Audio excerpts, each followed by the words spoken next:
You're listening to the Wired for Impact podcast.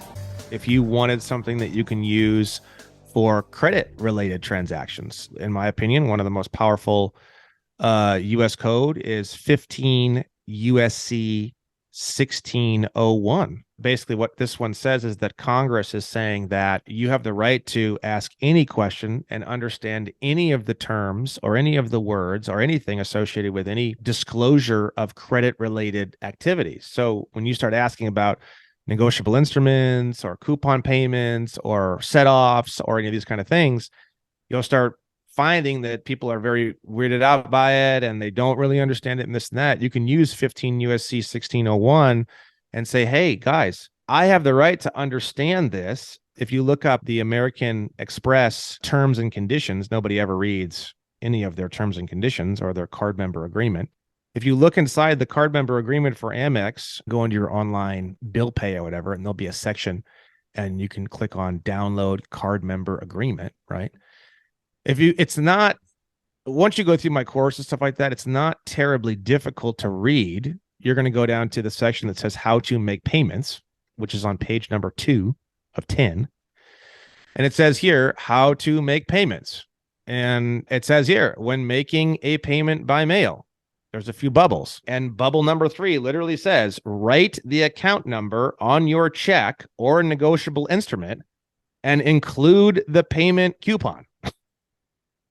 It literally says that right in the fucking card member agreement. So you think to yourself like, okay, the card member agreement says that I can pay with a negotiable instrument.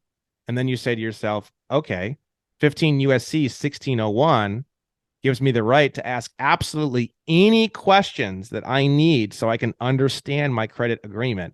They don't have the right to not answer your questions. They have to. Congress has commanded that anything you want to ask, they have to answer. Now, people will say, oh, I'm going to use this and I'm going to get on the phone and I'm going to fucking crush these fucking people, blah, blah, blah. Well, okay. You want to be a fucking dick about it. What's stopping them from just hanging up on you? What are you going to do about it? Are you going to file a lawsuit and push and push and push and take the lawsuit all the way to a trial by jury because you're upset that they're not following what Congress has stated? If you are, then fine. If you're not, don't be a fucking dick. Because if you're a fucking dick, that's what you're going to have to fucking do. Yeah. So you have to ask yourself, am I willing to do that? If the answer is yes, then be a fucking asshole about it. I don't care. 15 USC 1601, you have to answer my questions, motherfucker, blah, blah, blah. Okay, get ready to start in small claims court, to do an appeal, to work your way up to a fucking trial by jury.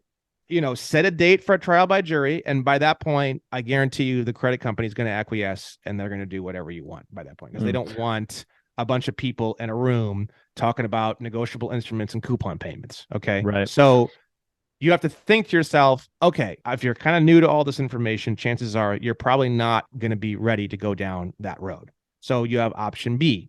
Option B is to be very kind and to be very understanding and to create a relationship. And to ask questions and just say, look, I've been digging around on this. I'm reading the card member agreement. I found 15 USC 1601 that states that, I just want to get some questions answered. I just want to understand my credit agreement. Who can I speak to? Can I speak to a supervisor or someone that can help me understand my card member agreement? Now, ideally, you do all this while you're still making your payments. You just keep making your payments with Federal Reserve notes. The account's not in collections. The account's not late. The account's not fucked. You're just calling as a completely normal consumer with a completely normal account, asking some questions about the account that you have that you're paying and current on. Mm-hmm. What are they going to do?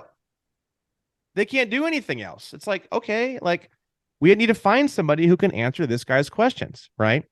So that's the way I'm going to be doing it. I'm still at the very, very tail end of just making sure I completely understand all of this.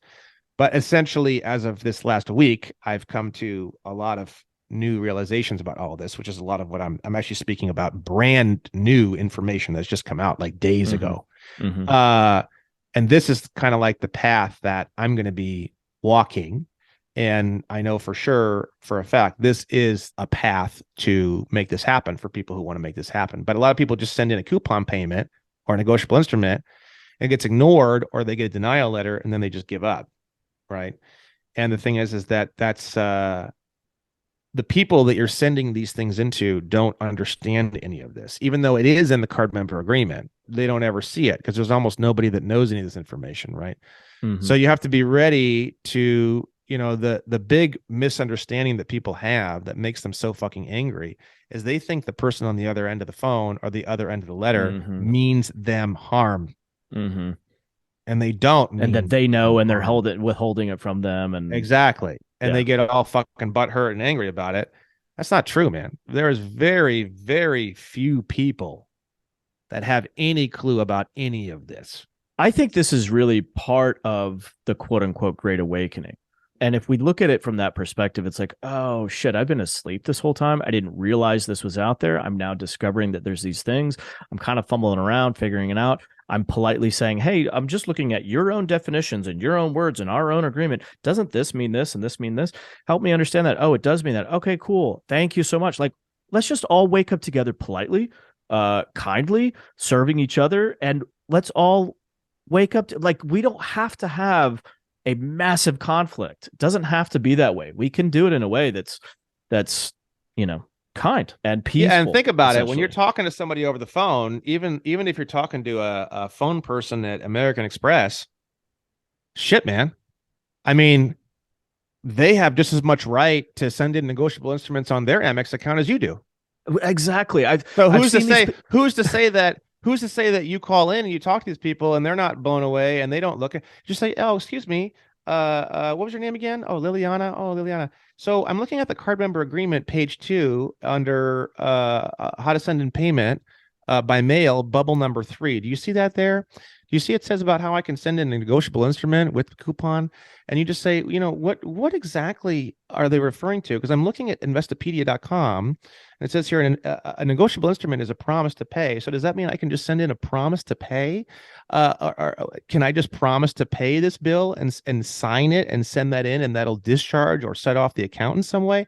By that point, they're going to give you a supervisor, okay? Because they don't have a fucking clue. They've never looked at the card member agreement, okay? And then you're just going to work your way up the line by doing that. And you're just going to ask questions. And then as soon as you get a supervisor and they start to get angry with you or something like that, you go, excuse me, my account is not delinquent. My account is fully paid. I've been a member of American Express for X amount of years, and 15 USC 1601 does state that Congress has specifically stated that if I have any questions about a credit-related agreement, I have the right to ask questions. You seem to be getting very upset right now. There is absolutely no reason to be upset with me right now. There is nothing I have done to deserve you being upset with me right now. I pay all my bills on time. I have been late very little, or once or twice or whatever. I'm just trying to understand what's in the card member agreement. And you can say, you know what? When I first signed up for this thing, I didn't read the card member agreement. And you know what? That's my bad. But now I am. And 15 USC 1601 states that I can ask questions as regards to my card member agreement, and I can ask as many questions as I want. Okay. Mm-hmm. Now, I have some questions. Are you willing to follow 15 USC 1601? Are you willing to follow what Congress has said I have the right to do? Or would you like to grossly violate my rights right now and not do exactly what the law says that we need to be doing right now, which is to answer my questions? Mm-hmm. You can get a little bit stern at that point, but you're not going to do that with fucking some Filipino that you first get that doesn't know a goddamn thing. Yeah. It's important to remember that there's a lot of us that are asleep. Thank you for listening to this episode of Wired for Impact. If you're interested in creating and expanding your impact, be sure to visit us online at impactnow.com.